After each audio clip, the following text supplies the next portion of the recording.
Muchas gracias, Adrián, por la presentación. Antes que nada, quiero agradecer al Comité de Impulso Profesional por la invitación, así como al Consejo Directivo de la MAC, también por haber organizado este evento. Muy bien, el tema que le voy a presentar el día de hoy es diseño de pavimentos asfálticos, en el cual voy a hacer una presentación de diferentes tópicos relacionados con este tema. En primer lugar, como forma de introducción, pues voy a describir en qué consisten los sistemas de transporte. Estos son parte fundamental del desarrollo social y económico de los países, ya que permiten el libre movimiento de bienes y servicios, y de los diferentes componentes de este tipo de sistemas de transporte. La infraestructura es uno de los componentes primordiales o más importantes debido a las elevadas inversiones económicas que se tienen que realizar para poderlos no solamente construir, sino mantener y operar. Estos los podemos definir como todas las instalaciones físicas asociadas con el movimiento de carga y pasajeros, y su función primordial pues es la de garantizar que las personas y bienes lleguen a su destino de una forma accesible, segura y confiable. En nuestro país particularmente, el sistema o la infraestructura de transporte por carretera es la predominante sobre los otros modos de transporte. Para ello podemos ver que es el principal modo por el cual se mueven o se movilizan la mayor cantidad de carga o el volumen de carga y tanto de pasajeros. Podemos ver en la diapositiva o en la imagen los diferentes porcentajes que se dominan, y como les decía, donde sí es predominante su participación, pues es en el transporte de pasajeros. Estos datos son al año 2020. Por lo tanto, podemos definir que este tipo de transporte o este modo de transporte es la columna vertebral de la infraestructura de transporte en México. Y para hacer demanda o para poder cumplir con esta alta demanda, pues se cuenta con un importante patrimonio definido como la Red Nacional de Caminos, la cual integra el total de la red pavimentada, de los caminos no pavimentados, vialidades urbanas y rurales con las que se conectan. Esta red nacional de caminos es una fuente de información muy importante que se va actualizando de forma periódica, y en México es de uso obligatorio para poder georreferenciar las diferentes rutas. Está conformada por parte del Instituto Nacional de Geografía, Estadística y por parte del SCT a través del Instituto Mexicano del Transporte.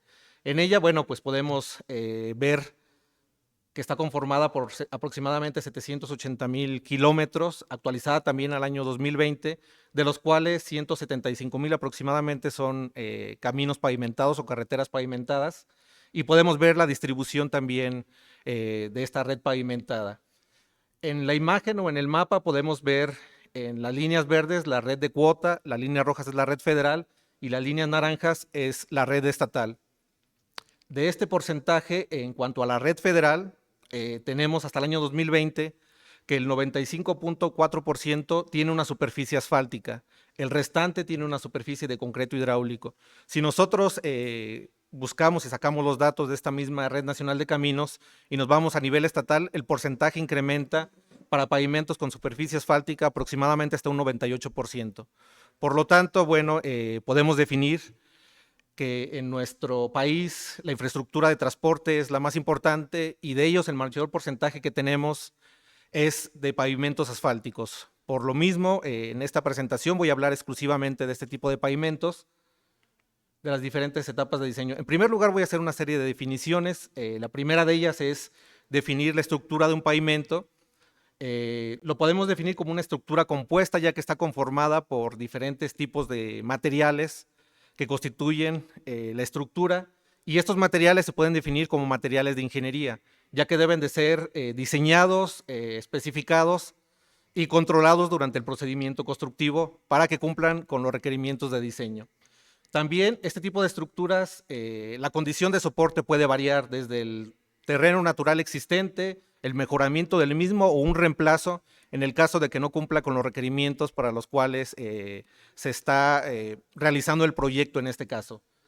Este tipo de sistemas multicapas son diseñados para cumplir diferentes tipos de objetivos. Entre ellos tenemos que cuente con una adecuada capacidad estructural para resistir la acción de las cargas de los vehículos y las acciones climáticas, que tenga una adecuada calidad de rodadura para disminuir o minimizar los costos de operación de los usuarios, y además que también sea segura dentro de las diferentes condiciones climáticas que podemos llegar a encontrar en un sitio particular. Y lo más importante es que este tipo de estructuras son prácticamente de las pocas en ingeniería civil que son diseñadas para fallar en un horizonte de tiempo, lo cual debe de ser de forma prevista por el diseñador o durante la ejecución del proyecto. Con respecto al diseño estructural de los pavimentos, pues no tendríamos que limitarlo solamente a obtener los espesores y el tipo de capa que lo va a constituir, sino en un aspecto mucho más amplio tendríamos que definir también lo que son las especificaciones y el procedimiento constructivo con el que se va a llevar a cabo, con el que se va a construir, y también el plan de control y de aseguramiento de la calidad para garantizar que lo que se especificó durante el proyecto cumpla con los requerimientos que se necesitan y de esa forma asegurar una vida de diseño, un comportamiento durante su vida de servicio correcto y adecuado. Entonces, por lo tanto, como podemos ver en la imagen, tendríamos que relacionar estas dos partes o estas dos etapas, no solamente acotarnos al diseño de los materiales, sino también a su especificación y a su evaluación durante el procedimiento constructivo.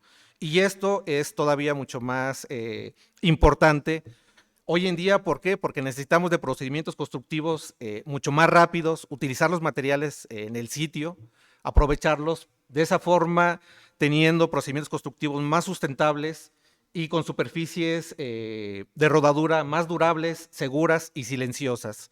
Esos requerimientos se vuelven mucho más importantes en la actualidad, siempre lo han sido, sin embargo, hoy en día se debe de tomar mucha más conciencia para considerar estos aspectos. Entonces, todo esto tendríamos que visualizarlo en un aspecto, en un espectro mucho más amplio dentro del diseño del pavimento, del diseño estructural del pavimento. Ahora, ¿qué diferentes tipos de métodos son los que contamos o los que tenemos? Si nosotros vemos en la imagen, podríamos definirlo en un continuo de la evolución de los diferentes tipos de metodologías que tenemos. Tenemos la práctica actual, aquí en México todavía utilizamos algunos métodos empíricos. Estamos en el estado de la práctica migrando a los métodos empírico-mecanicistas o mecanicistas empíricos. Hay una diferenciación entre ellos que la voy a mencionar ahorita más adelante. ¿Y qué es lo que buscamos migrar en un futuro hacia los métodos completamente mecanicistas? Ok, con respecto a los métodos empíricos, pues creo que es bastante claro cuál es la función o cuál es el fundamento de este tipo de metodologías. Están basados en función de la experiencia que se pueda haber realizado a través de la construcción de una red carretera o de pistas específicas, como fue el método de la AASHTO en finales de los 50 e inicios de los 60, y el cual hasta la fecha todavía utilizamos de forma continua y de forma amplia aquí en México. Otro método que entra entre el umbral entre empírico y empírico mecanicista, pues es el método del Instituto de Ingeniería del UNAM, desarrollado también ya hace más de 50 años. Voy a hablar más con respecto a él más adelante en las siguientes diapositivas. La diferenciación entre los empírico-mecanicistas y mecanicistas empíricos es básicamente la forma en la que caracterizan los materiales. En el caso de los mecanicistas empíricos es una forma mucho más racional, obteniendo no solamente sus propiedades mecánicas antes de llegar a la falla, sino después de llevarlas a la falla y basadas en los diferentes mecanismos de falla que podemos llegar a experimentar en el pavimento. Por ejemplo, deformación permanente, fractura, agrietamiento por fatiga. Entonces, si nosotros obtenemos esas propiedades en laboratorio, las metemos a los métodos de diseño, las introducimos a los métodos de diseño y posteriormente simulamos ese comportamiento, pues vamos a obtener una simulación mucho más directa con lo que sucede en realidad en servicio, en los pavimentos en servicio. A diferencia de ello, los métodos empírico-mecanicistas que se han tenido a través de bastantes décadas, sobre todo en Europa, y fueron la base para desarrollar los catálogos que se utilizan hasta la fecha, En ellos simplemente lo que obtenemos es la respuesta y de ellos, esa respuesta buscamos relacionar con el tipo de falla, pero tenemos modelos matemáticos que lo que buscan es representar ese comportamiento, ese tipo de falla, sin caracterizar de forma particular las propiedades de cada tipo de material que estamos colocando dentro de la estructura del pavimento. Y bueno, como la parte de los métodos mecanicistas lo dice, pues lo que buscamos es evaluar la mecánica de su comportamiento ante la respuesta estructural sin tener ajustes empíricos con respecto al desempeño que vamos a tener en servicio. Como les decía, eso todavía está en el estado de arte. No sé si en algún momento, por todas las variables que se involucran durante el procedimiento de diseño, vamos a llegar a tener un método completamente mecanicista desde mi punto de vista. Muy bien.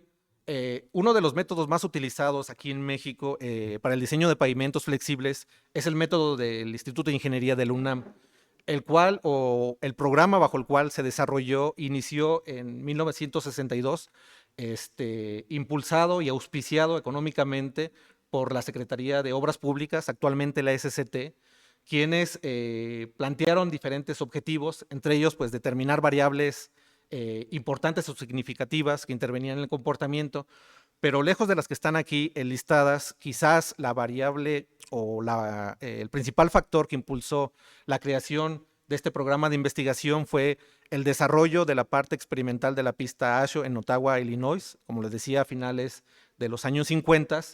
Al ver toda esa experimentación o todo ese gran proyecto de investigación que habían lanzado en Estados Unidos, pues en México lo que buscaron fue transmitir o buscar transmitir y trasladar todo ese conocimiento y esa experiencia hacia las carreteras que teníamos en México. Es por eso que los primeros años, perdón, de desarrollo e investigación del programa en investigación de pavimentos, pues se buscó replicar los modelos que habían obtenido en Estados Unidos en aquellas fechas. Sin embargo, pues hubo una diferencia notable que impidió que esto fuera exitoso. Y la primera de ellas es que para esos años la red carretera nacional en México estaba conformada en su mayor porcentaje por caminos de bajo volumen de tránsito. Y al referirme a caminos de bajo volumen de tránsito eran caminos simplemente revestidos, perdón, y con un recubrimiento de la superficie que a lo mucho llegaba a un riego de sello. Entonces, toda la parte experimental que se desarrolló en Estados Unidos en aquellos años, pues ya involucraba espesores importantes de concreto asfáltico y de concreto hidráulico, lo cual no había aquí las condiciones en México todavía de la red carretera para poder llegar a éxito a replicar los modelos obtenidos. Por ello, pues se decidió cambiar en cuanto al lanzamiento del programa de investigación y se plantearon diferentes tipos de áreas complementarias para poder implementar de forma correcta y adecuada este programa de investigación. Una de ellas, pues, es evaluaron el comportamiento de tramos experimentales, evaluaron el comportamiento de secciones en servicio que estaban abiertas y quizás uno de los más importantes y que dejó un activo muy importante para el Instituto de Ingeniería fue la construcción de una pista para realizar pruebas a escala natural en lo que hoy es el Laboratorio de Vías Terrestres del Instituto.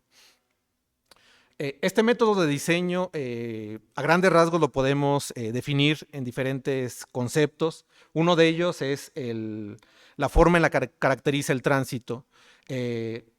Hizo referencia a lo que habían obtenido, lo que habían definido nuevamente en Estados Unidos con la prueba ASHO en cuanto al concepto de eje equivalente. Sin embargo, lo trasladaron y hicieron una pequeña modificación. Seguía las mismas bases, es un eje equivalente es aquel constituido por un arreglo de ruedas sencillas con una carga de 8.2 toneladas y presión inflado de 5.8 kilogramos sobre centímetros cuadrados. Ese sigue siendo el mismo concepto. Sin embargo, aquí el coeficiente de daño en lugar de ser en función del nivel de servicio en la superficie del pavimento, se basó más en la distribución de esfuerzos. Y para ello se planteó la teoría de distribución de esfuerzos de Boussinesq, para poder calcular esa distribución, como pueden ver en la imagen de la parte inferior izquierda de la pantalla. Desde el punto de vista teórico, lo que plantearon es que esa distribución de esfuerzos desde la superficie se va distribuyendo hasta disiparse a una cierta profundidad. Por lo tanto, se definen curvas de igual daño relativo con una tasa de crecimiento de daño definida experimentalmente en la pista de prueba del Instituto de Ingeniería de la UNAM. Se definió el modelo matemático para poder definirlo en función de un eje cualquiera, en función de la presión y de la carga que este eje de cualquier tipo de vehículo lo constituye. Puede ser un eje sencillo, tándem o un eje trídem. Lo que nos quiere decir de esta forma es que el factor de daño total de un tipo de vehículo en específico va a depender no solamente de su geometría, número de ejes, magnitud de la carga y distribución de ejes, sino también va a depender de la profundidad a la que nosotros estemos haciendo el análisis. Como en el proceso de diseño, generalmente el cálculo de los ejes equivalentes es previo a obtener ya el espesor de la estructura del pavimento, es típico que nosotros propongamos una serie de profundidades a las cuales vamos a hacer el cálculo para poder obtener como referencia esos ejes equivalentes de diseño. Y posteriormente, ya una vez que tenemos el diseño, pues lo podemos ir ajustando a la profundidad deseada de acuerdo a los espesores finales que vamos obteniendo. El siguiente etapa, el siguiente módulo del método del Instituto de Ingeniería de la UNAM es el modelo de deformación permanente. Aquí pongo en el primer renglón el tiempo bajo el cual se realizó la experimentación para poderlo desarrollar. Hay muchos más datos, quizás en un rango de tiempo mayor en el cual desarrolló, pero a grandes rasgos podemos definir que inició su planteamiento y su desarrollo desde 1965 y finalizó en 1979 hasta la versión que nosotros vemos actualmente dentro del software de diseño, del método conocido como DISPAP 5. Plantea una relación lineal entre el logaritmo de la resistencia y el logaritmo del número acumulado de cargas estándar. Es la línea que representa continua en la gráfica que podemos ver en la parte inferior derecha de su pantalla. Este modelo se calibró, como lo decía, de forma experimental con los ensayos que se realizaron dentro de la pista circular del Instituto de Ingeniería del UNAM, con el cual obtuvieron las diferentes constantes para poder aplicarlo, y a su vez pues lo que vieron es que existía una distribución normal del error entre lo que estaban estimando y lo que habían observado en la pista. Por lo tanto, definieron un nivel de confianza en el cual lo que nos dice es incrementar o disminuir la resistencia en función del nivel de confianza que nosotros estamos utilizando en el diseño, y por lo tanto pues también va a incrementar los espesores finales de diseño. Esta ecuación que pueden ver en la parte media de la pantalla del lado izquierdo es el modelo analítico para poder calcular los espesores de la estructura del pavimento. Cuando ustedes, para los que tengan experiencia en utilizar el software de DISPAP 5, un primer análisis, una vez que introducimos el tránsito, las características de los materiales, lo que hace es proponernos unos espesores en base a este modelo analítico que podemos ver aquí. Lo que va haciendo es, una vez que nosotros introducimos el BRS, que es usado como un indicador de la calidad o de la resistencia de las capas, va proponiendo el espesor de cada una de las capas para proteger la capa inferior. Entonces, con esos espesores es lo que nos arroja el software como una primera etapa de diseño, y posteriormente lo que nosotros tenemos que hacer, bueno, el objetivo de aquí es, de este modelo analítico, es que la vida previsible sea igual a la vida de tránsito. Por lo tanto, que tenemos una primera solución en el procedimiento de diseño, y posteriormente lo que tenemos que hacer pues es evaluar. En las versiones anteriores era una revisión por fatiga lo que se tenía que realizar, y ahora lo que hacemos es, en el mismo procedimiento de diseño, verificar que se cumpla para el mismo número, para el número de repeticiones de ejes equivalentes, la vida fatiga, con otro modelo distinto, que es el que podemos ver aquí en la pantalla, en el cual también vemos en escala logarítmica un modelo lineal, y hace un análisis de la respuesta horizontal en la parte inferior de las capas asfálticas, que pueden ser la carpeta, o en el caso de tener una base asfáltica, es la que hace. Siempre hace el análisis bajo las mismas condiciones de carga, del concepto de un eje equivalente, 40 kilonewtons, que es la mitad de ese eje equivalente, y la misma presión de inflado. Y para ello, pues podemos ver aquí en la parte izquierda de la pantalla el modelo analítico ya en una forma mucho más común de las que se encuentran o podemos encontrar en la literatura. Y el objetivo de esto, una vez que hacemos esta segunda etapa de revisión, es que la vida previsible sea mayor al tránsito de proyecto en un rango más o menos del 10%. Hay que destacar aquí en esta etapa que esta parte del tránsito, en cuanto a fatiga, también se tiene que cumplir para la deformación permanente. No podemos ir modificando arbitrariamente los espesores de la estructura del pavimento si no se cumplen los dos criterios de diseño o de falla dentro de la metodología de diseño. Otro aspecto importante a resaltar aquí en esta presentación es que este modelo de falla no se comprobó en la pista circular, simplemente se validó ensayando 1 millón de ejes equivalentes. ¿Qué fue lo que pasó? Desarrollaron el modelo con resultados de laboratorio y posteriormente hicieron el diseño de 3 diferentes estructuras de pavimento, las sometieron a ensayo dentro de la pista circular y como vieron que al número de repeticiones para las cuales habían diseñado, que fue de 1 millón de ejes estándar, no llegaba la falla, pues garantizaron o validaron que era correcto el criterio de falla, ¿no? ¿Esto qué es lo que nos dice o qué es lo que podemos concluir hoy en día? Pues que si nosotros no vemos el nivel de falla, esto pudo haber sido 10 millones, 100 millones, ¿no? Pudo haber estado sobrado desde este punto de vista. No pudo haber estado subdiseñado, quizás sí sobrediseñado, pero hoy en día lo que hemos visto y es lo que les voy a platicar a continuación, tenemos que llevar a la falla cuando estamos en el desarrollo de este tipo de metodologías para ver cómo va a evolucionar, ya que puede variar dependiendo del tipo de material que estemos analizando. Sobre todo hoy en día que el desarrollo de materiales o de tecnología de materiales es tan amplio. Para ello, les decía, la principal herramienta, la principal forma de poder caracterizar esta variedad de comportamiento que puede tener en servicio un pavimento, pues tenemos los métodos mecanicistas empíricos. Y estos han ido teniendo mucho mayor poder o se han desarrollado mucho más desde el punto de vista que se ha definido que los pavimentos son sistemas complejos, los cuales involucran variables que interaccionan de forma distinta y que van cambiando a lo largo de toda la vida del servicio. Dentro de ellas podemos ver en la imagen o podemos ver ahí en la lista, existen las condiciones climáticas que pueden variar de un día, en un mismo día, dentro de la mañana a la noche, y en diferentes épocas del año. Tenemos la distribución de las cargas del tráfico, propiedades de los materiales, el envejecimiento, que es un aspecto muy importante, sobre todo en los materiales asfálticos, y en la evolución del deterioro. ¿Y esto qué es lo que nos hace o qué es a lo que nos forza? Que pues tengamos que ir actualizando de forma periódica las metodologías de diseño que estamos desarrollando.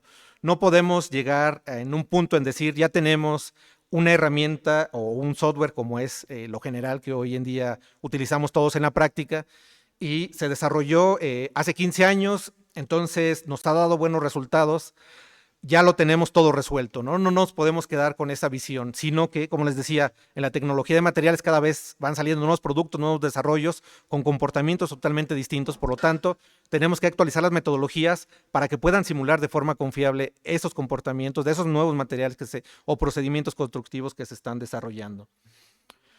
A continuación voy a describir de forma breve algunos de estos conceptos que involucran los parámetros de entrada de una metodología mecanicista empírica y por qué debemos de incorporarlos dentro de los métodos que tenemos hoy en día en México. Por ejemplo, el método del Instituto de Ingeniería de la UNAM, o DISPAP 5, nosotros no consideramos la temperatura del pavimento cuando hacemos el diseño. Por lo general, las personas que realizan, me incluyo dentro de ellos, los que realizamos o revisamos los diseños estructurales del pavimento, generalmente proponemos un valor único de rigidez o de módulo en función de una temperatura media o de referencia.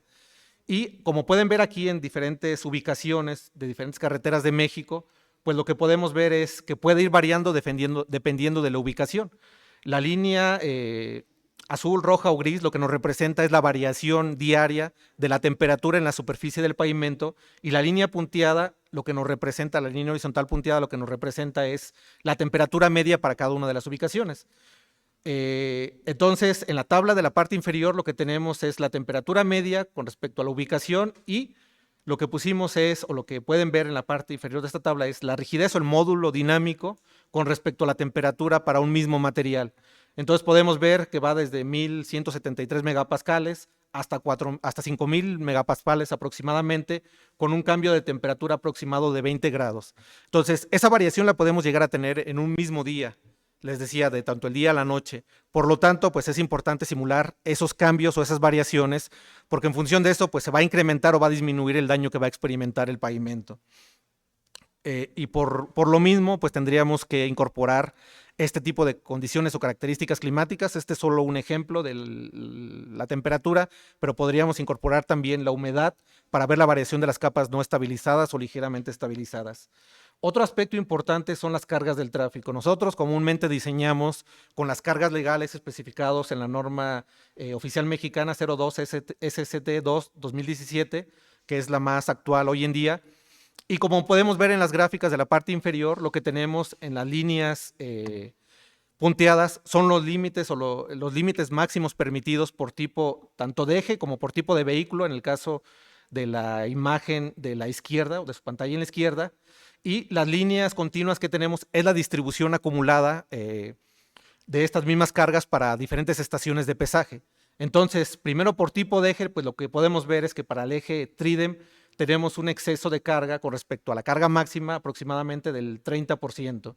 Si esto lo acumulamos ya a los vehículos, pues lo que podemos ver, nuevamente la línea verde de un vehículo T3, S2, R4 en una ubicación distinta, pues podemos ver que el porcentaje de sobrecarga es muy cercano al 60%. Y esto va variando dependiendo de la ubicación donde nosotros hagamos este tipo de estudio.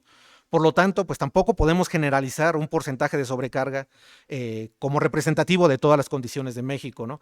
Y creo que nos queda claro que tampoco podemos seguir diseñando con las cargas máximas legales, ya que estas, por lo general, no son todos los casos, pueden ser superiores a las cargas que en realidad están circulando los vehículos en las carreteras en México.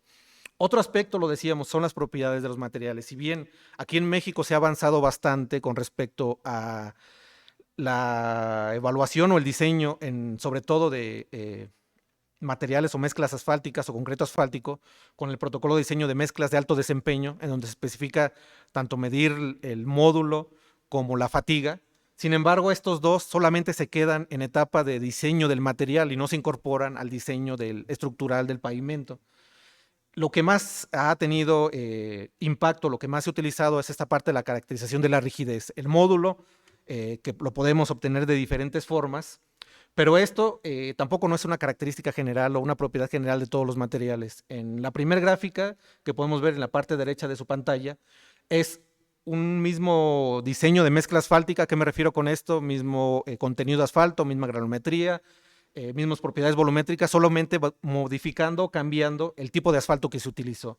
Entonces podemos ver un asfalto convencional usado como base y 3 diferentes tipos de modificadores utilizados. Y podemos ver que la rigidez va cambiando en función de la velocidad de aplicación de carga o de la temperatura. Ese mismo comportamiento lo va a llegar a tener en servicio, pero no solamente en cuanto a la rigidez antes de daño, sino a la rigidez una vez que nosotros le aplicamos un número de ciclos muy alto hasta que empieza a degradar el material o lo empieza a llevar a la fatiga, como es la siguiente gráfica, en donde podemos ver cómo los materiales modificados, con polímeros en este caso, son los que presentan una mayor resistencia al agrietamiento por fatiga en ensayos uniaxiales aplicándole carga cíclica. Sin embargo, pues no son los únicos materiales que tendríamos que caracterizar de forma más racional. Los materiales estabilizados, que pueden ser ligeramente estabilizados o altamente estabilizados, el comportamiento va a variar desde comportarse como un material granular hasta un material altamente estabilizado con un comportamiento que puede ser susceptible a la fatiga o a la fractura, y por lo tanto tendríamos que caracterizarlo de la misma forma para evitar ver los daños que vemos en la parte inferior izquierda de su pantalla, agrietamiento que puede ser reflexivo causado por bases estabilizadas con cemento. En este caso en particular. Entonces, pues aquí es importante hacer esta caracterización mucho más racional de los materiales que vamos a utilizar, pero no solamente quedarnos con eso. Como les decía, tenemos el protocolo de diseño de mezclas de alto desempeño que ya especifica tanto la rigidez como la fatiga, pero ¿dónde introducimos eso? Esa es la siguiente pregunta que tendríamos que contestar y tener la forma de poderlo introducir. El siguiente parámetro que también es importante a considerar es el envejecimiento y la evolución del daño. Como podemos ver en la gráfica de su pantalla en la parte inferior derecha, podemos ver la variación que va a tener de rigidez una estructura de pavimento constituida de concreto asfáltico, una base granular y la subrasante. Esta va a ir variando de forma periódica en función de los cambios de la temperatura que vayamos experimentando, pero también en función de las cargas del tránsito y de cómo va a ir evolucionando el daño. Específicamente en la primer curva, en la línea negra, que es la que representa el concreto asfáltico, podemos ver que va incrementando su rigidez.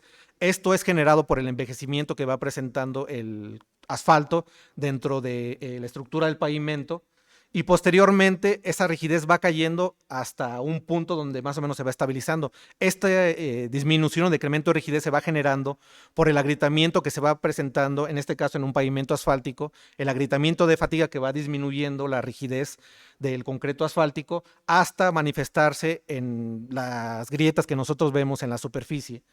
Entonces, estos son parámetros también importantes que tendríamos que considerar dentro del diseño, además de la evolución de otros indicadores, como puede ser el índice de rigurosidad internacional para evaluar la calidad de rodadura. Y para ello, pues, los procedimientos incrementales recursivos, que lo que quieren decir es simular diferentes estructuras del pavimento a través del periodo del tiempo que estamos evaluando, es muy importante para poderlo realizar. Entonces, pues lo que tenemos que hacer es buscar o desarrollar este tipo de metodologías para poder obtener este tipo de información y poder tomar decisiones mucho más racionales a la hora de proponer la rehabilitación o el diseño de la estructura del pavimento. Y con los demás aspectos que ya hemos dicho, especificaciones particulares, procedimiento constructivo y aseguramiento de calidad. Toda esta información que les fui describiendo anteriormente, pues lo voy a representar y lo voy a comparar con el método del DISPAP, que es un método empírico y con una parte empírico-mecanicista, y con otros dos tipos de herramientas que voy a mencionar a continuación, que son con una base ya mecanicista empírica. Para ello voy a utilizar información proporcionada por la Dirección General de Servicios Técnicos de la Secretaría de Comunicaciones y Transportes al Instituto de Ingeniería, como parte de una colaboración en apoyo a alumnos, en lo particular su servidor, que de ahí fue donde obtuvo la información para poder desarrollar su tesis de doctorado. Y esta información involucra datos de auscultación de las diferentes campañas que genera la Dirección General de Servicios Técnicos de un tramo localizado en la carretera libre México-Pachuca, después de la localidad de Tizayuca, del kilómetro 54 más 600 al 58 más 200, aproximadamente 3.6 kilómetros de longitud. Para ello, como les decía, Servicios Técnicos nos proporcionó el historial de desempeño que involucra la medición de los espesores obtenidos con radar de penetración de tierra, y los espesores de la estructura del pavimento los pueden ver en la parte superior izquierda de su pantalla. Podemos ver los espesores, la característica de los materiales que lo constituyen, y estos a su vez fueron verificados con sondeos. También se evaluaron de forma diferentes campañas, por lo general bianual, la capacidad estructural y funcional. En la siguiente gráfica que pueden ver, las barras lo que representa es la evolución del agrietamiento de superficie y de las deflexiones. Entonces, como podemos ver aquí, lo importante, o generalmente selecciono este tramo como ejemplo, como caso de estudio, ya que se reconstruyó en el año aproximadamente entre 2011 y 2012, y cuando se llevó a cabo la primera etapa de auscultación acababa de ser reconstruido. Entonces, podríamos decir que tenía condiciones estructurales bastante adecuadas. Y posteriormente, como podemos ver, existió una evolución muy importante, sobre todo del agrietamiento, la cual, si vemos la línea que representa la magnitud de la deflexión normalizada a temperatura de 20 grados, va evolucionando y la podemos relacionar con la evolución del agrietamiento. Y esto, pues, nosotros, como usuarios de una carretera o de un pavimento, lo podemos ver físicamente en función de la densidad del agrietamiento que estamos viendo, ¿no? Después de esto, ¿qué es lo que sigue? Pues el típico bache que vemos o que estamos acostumbrados a ver, sobre todo en las vialidades urbanas o en las ciudades. Otro aspecto que se evaluó, pues, también fue la profundidad de la rodera y del iris. Si bien estos incrementaron o están en un nivel relativamente alto al inicio de las operaciones de esta modernización, posteriormente se fue estabilizando su evolución, incrementa y se vuelve a estabilizar. Podríamos decir que quizás no son los más críticos o los parámetros más críticos que llegamos a tener en estas diferentes campañas de evaluación, pero esa grieta el día de mañana se va a volver un bache, y todo eso va a afectar tanto la profundidad de rodera, porque va a socavar las capas inferiores, como el IRI también lo va a afectar de forma considerable. ¿Qué insumos se utilizaron para poder hacer el diseño y el análisis de las estructuras del pavimento? La rigidez o los módulos obtenidos por retrocálculo a través del software CALVAC, desarrollado por la Universidad de California. También la distribución de las cargas, la temperatura del pavimento, Y la rigidez que ya les había mostrado hace un rato del concreto asfáltico, este se obtuvo de diseño en laboratorio. ¿Qué fue lo que hizo? Se simuló el comportamiento de las capas inferiores y se estudió la capa de concreto asfáltico con una mezcla convencional, en este caso, para poder simular y calibrar el comportamiento, la evolución del deterioro. Para ello, en primer lugar, lo que les voy a mostrar aquí es la simulación del comportamiento obtenido con el método del DISPAP, tomando como año base el número de repeticiones o de ejes equivalentes sencillos que circularon por ese año con la estructura de pavimento que podemos ver aquí. Lo que obtenemos para este caso es que tanto por agrietamiento como por fatiga, esta es la vida útil que nos arroja el software. ¿Qué es lo que tenemos nosotros cuando utilizamos el software DISPAP?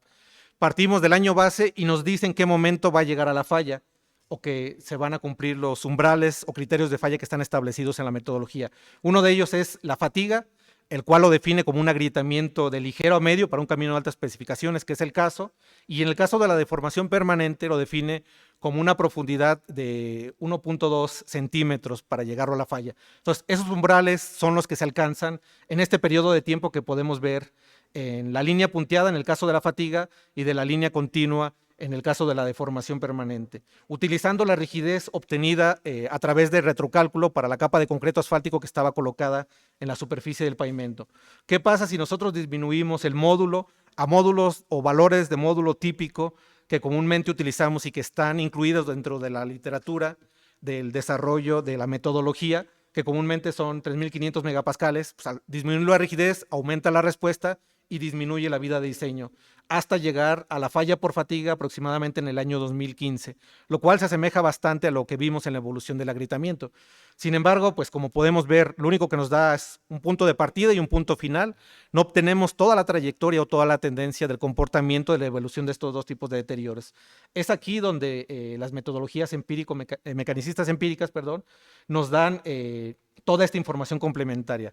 Para demostrarlo, pues les voy a presentar los resultados obtenidos con Calme versión 2.0, desarrollado por la Universidad de California en su Centro de Investigación en Pavimentos, y FlexiPave, desarrollado por la Universidad Estatal de Carolina del Norte, también en su división de pavimentos.